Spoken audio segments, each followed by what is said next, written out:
bonjour à toi qui regarde cette vidéo. J'espère que tu vas bien. Bienvenue sur la chaîne.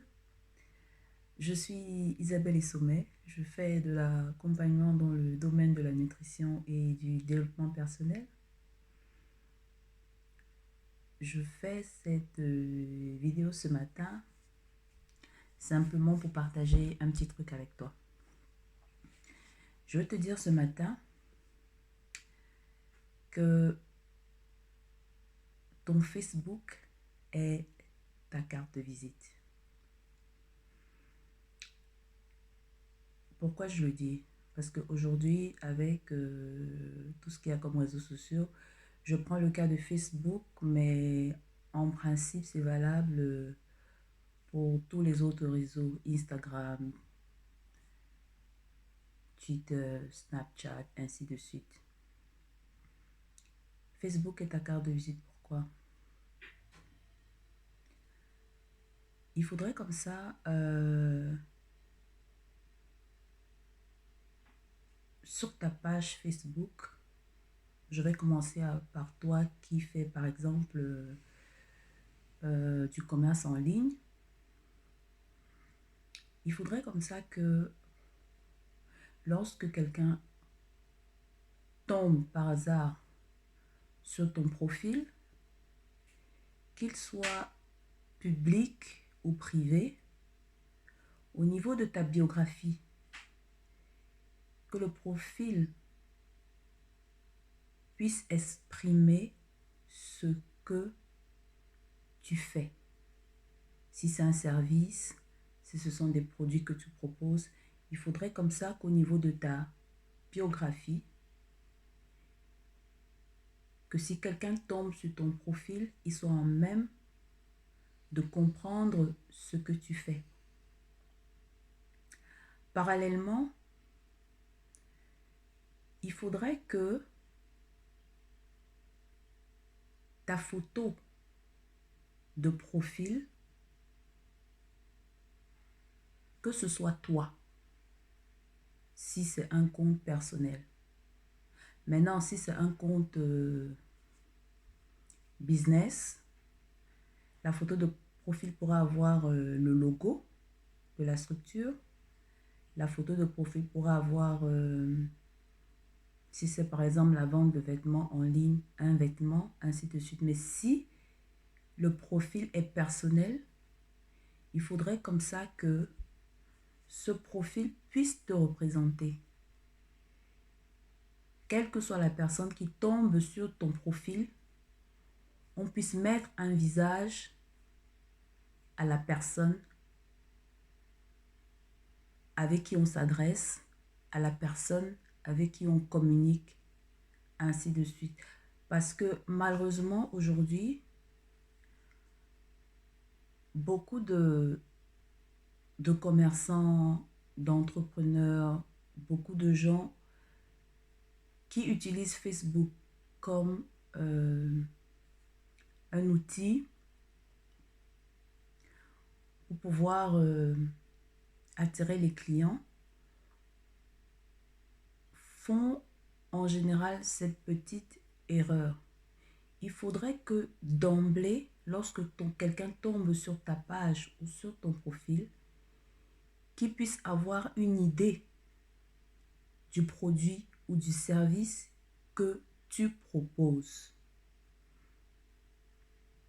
Si ta page Facebook est privée et que tu l'utilises quand même par rapport à ton activité, il faudrait comme ça que d'emblée, lorsque quelqu'un tombe sur ta page, qu'il puisse savoir à qui il s'adresse.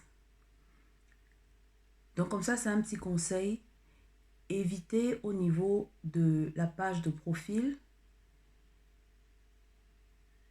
mettre son chien, une fleur. Maintenant, si tu es fleuriste, je peux dire, ok, tu peux mettre des fleurs. Mais si ce n'est pas ton domaine d'activité, vraiment, essaye de mettre ta photo. Parce que aujourd'hui, qu'on le veuille ou non, c'est un réflexe. Là, c'est pour les entrepreneurs. Et au niveau de tes 3 posts les plus récents, il faudrait également qu'on puisse te retrouver. C'est vrai, maintenant, il y a beaucoup de choses que nous partageons. Lorsqu'on tombe sur une vidéo, lorsqu'on tombe sur un contenu qu'on a trouvé intéressant, on a tendance à forcément vouloir le partager. Si le contenu de la vidéo ou du post est en accord ou va dans le sens de notre activité, on peut partager le contenu. Maintenant, si quelqu'un a un compte privé, c'est-à-dire qu'il n'utilise pas ce compte par rapport à son activité ou quoi que ce soit, cette personne-là, elle est libre de partager n'importe quoi, tout et rien. Mais je m'adresse ici à ceux-là qui utilisent leur compte pour leur activité. Vous tombez sur un post, il vous plaît, mais vous n'êtes pas obligé de le partager sur votre page. Parce qu'en fait, votre page est votre carte de visite. Il faudrait comme ça que spontanément, lorsque quelqu'un tombe sur votre page, qu'il se retrouve, qu'il ait une idée de ce que vous faites. Là, c'est le cas des entrepreneurs, mais parallèlement aussi, même les chercheurs d'emploi, parce que l'expérience a prouvé aujourd'hui que lorsque un CV arrive, aujourd'hui aux ressources humaines, la première réaction des DRH, c'est taper votre nom sur Facebook. Si comme ça, vos 3 derniers posts donnent l'impression que vous n'êtes pas quelqu'un de sérieux ou bien donnent l'impression que on ne peut pas vous faire confiance, vous n'allez même pas comprendre, mais vous n'allez simplement pas être rappelé.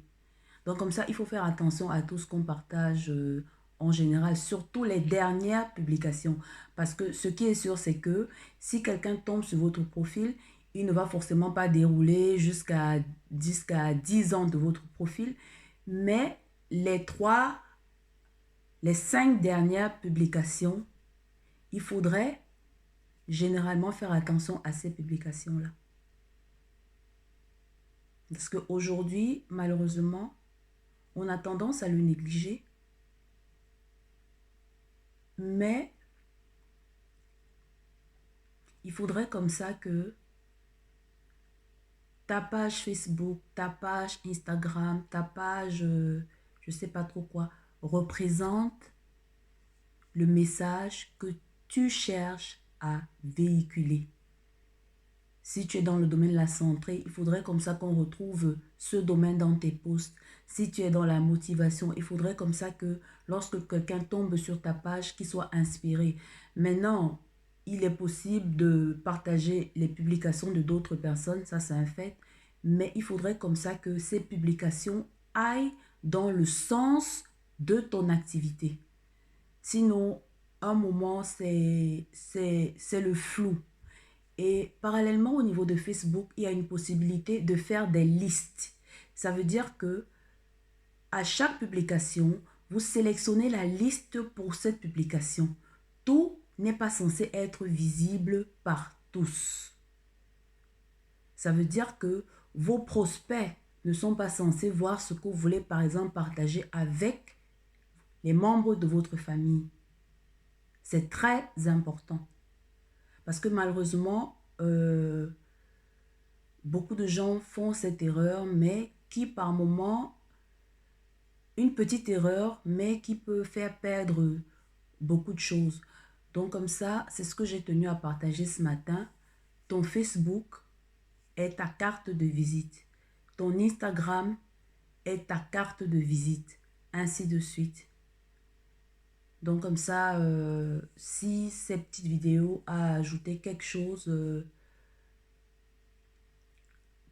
t'a ajouté quelque chose aujourd'hui, je t'invite comme ça à la partager avec quelqu'un qui pourrait être intéressé.